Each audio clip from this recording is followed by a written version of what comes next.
नमस्कार दोस्तों, स्वागत है आपका मेरे YouTube चैनल KR हिंदी कहानियाँ में। आज मैं आपको सुनाऊंगा दिल को छू लेने और रुलाने वाली मुंशी प्रेमचंद की कहानी बूढ़ी काकी। बुढ़ापा और बचपन दोनों ही एक समान होता है।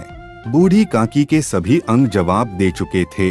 उनके पतिदेव और बेटा तरुण दोनों ही स्वर्गवासी हो चुके थे। काकी ने अपनी सारी संपत्ति अपने भतीजे के नाम कर दी थी और उसी के साथ रहती भी थी। संपत्ति नाम कराते समय उनके भतीजे ने उनसे बहुत सारे वादे किए थे और बहुत बड़ी बड़ी बातें भी की थी। बाद में बूढ़ी काकी को 2 वक्त का खाना भी ठीक से नहीं मिलता था। यह सब देखकर वह खूब रोती थी। उनका भतीजा बुद्धिराम स्वभाव का सरल था, मगर उतनी ही तेज थी उसकी पत्नी रूपा। माँ बाप को ऐसा करते देखकर उसके बच्चे भी बूढ़ी काकी के साथ वही बर्ताव करते थे। बूढ़ी काकी कई बार गुस्से में आकर उनको गाली देती तो रूपा सुन लेती तो उनको बहुत मारती और गालियाँ भी खूब देती। इसीलिए वह शांत रहना ही उचित समझती थी। पूरे परिवार में बूढ़ी काकी से जिसको लगाव था वो थी बुद्धिराम की सबसे छोटी बेटी लाडली। लाडली अपने दोनों भाइयों के डर से अपने हिस्से की मिठाई बूढ़ी काकी के साथ बैठकर खाती थी। बूढ़ी काकी अपनी कोठरी के भीतर थी। बाहर जश्न मनाया जा रहा था। बुद्धिराम के सबसे बड़े बेटे मुखराम का तिलक जो था। पकवानों की खूब खुशबू भी आ रही थी और मेहमान बाहर बैठे बातें कर रहे थे। बूढ़ी काकी यहाँ भूखी बैठी थी। आज तो उन्होंने रोया भी नहीं, क्योंकि वह अपशगुन हो जाता।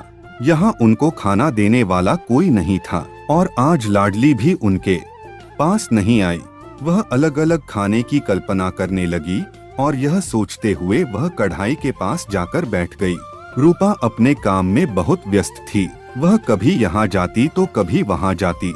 उसका गला प्यास से सूख रहा था, किंतु उसे 1 मिनट का टाइम नहीं मिला और उसने क्रोध भी न जताया। नहीं तो पड़ोसी बोलते कि इतने में ही उबल गई। इन सब के बीच उसने बूढ़ी काकी को कढ़ाई के पास बैठे देखा तो उसे बहुत गुस्सा आ गया। उन्हें दोनों हाथों से झटक कर बोली, ऐसे पेट में आग लगे। पेट है कि गोदाम, झोपड़ी में बैठे रहने से क्या दम घुटता था। अभी तक तो मेहमानों ने खाना नहीं खाया और न ही भगवान को भोग लगाया। तब तक धैर्य ना हो सका यहाँ लोगों को दिखाने के लिए आई है क्या? मैं खाने को नहीं देती हूँ क्या? जो इधर उधर कुत्ते की तरह मुंह मारती फिरती हो। चुड़ैल ना मरेगी न पीछा छोड़ेगी। हमारा नाम बेचने पर लगी है, नाक कटवा कर ही दम लेगी। इतना ठूसती है ना जाने कहाँ भस्म हो जाता है। भला चाहती हो तो जाकर कोठरी में बैठो। जब घर के लोग खाना खा लेंगे तब तुम्हें भी मिलेगा। तुम कोई देवी नहीं हो कि तुम्हें पहले भोग भोजन करके तुम्हारी पूजा की जाए। बूढ़ी काकी बिना कुछ कहे रेंगती हुई भीतर चली गई और बेचारी कर भी क्या सकती थी। उन्हें रूपा पर क्रोध नहीं आ रहा था, बल्कि वह सोच रही थी कि जब बाहर वाले ही नहीं खाए हैं तो वह कैसे खा लेगी। इतनी जल्दबाजी क्या थी। यही सोचकर बहुत देर तक बैठी रही, इस इंतजार में कि जब कोई बुलाएगा तभी जाऊंगी। बहुत देर हो चुकी थी। वह सोचने लगी अब तक तो सब खा पी चुके होंगे। यही सोचकर वह फिर से बाहर आ गई, परंतु मेहमान अभी अभी खाने बैठे थे। वह बोलने लगे, अरे ये बुढ़िया कौन है? कहाँ से आ गई? देखो किसी को छू ना ले।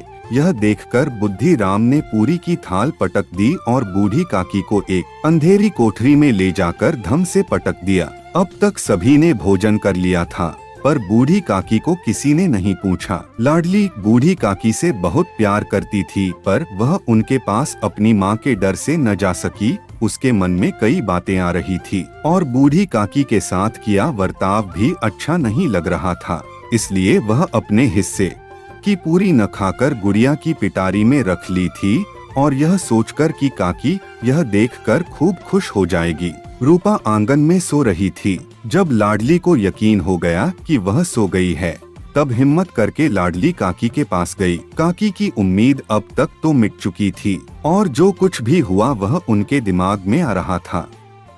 उतने में ही एक आवाज आई, काकी उठो, मैं पूरियां लाई हूँ। काकी ने लाडली को गोद में बैठा लिया और झटपट सारी पूरियां खा लिया। पर उनका पेट न भरा। उन्होंने लाडली को और पूरी लाने को कहा। लाडली ने कहा, अम्मा सोती है, जगाऊंगी तो मारेंगी। काकी अधीर हो गई और उनकी इच्छाएं भी बढ़ गई थी। उन्होंने लाडली से कहा, मेरा हाथ पकड़कर वहाँ ले चलो जहाँ मेहमानों ने भोजन किया है और उनका जूठा जहाँ फेंका हो। लाडली काकी को जूठे के पास ले जाकर बैठा दिया। काकी सबके जूठे पत्ते चाटने लगी। उन्हें पता था कि यह उचित नहीं है, लेकिन वह भूख से व्याकुल थी। अचानक रूपा की आंख खुल जाती है और उसे लाडली कहीं नजर नहीं आती। रूपा लाडली को इधर उधर ढूंढने लगती है। तब उसे जूठे बर्तनों के पास खड़ी दिखती है और बूढ़ी काकी भी उन्हीं बर्तनों के पास बैठी दिखाई देती हैं। यह देखकर रूपा का दिल सन्न हो गया। उसे अपनी निर्दयता का ज्ञान हुआ।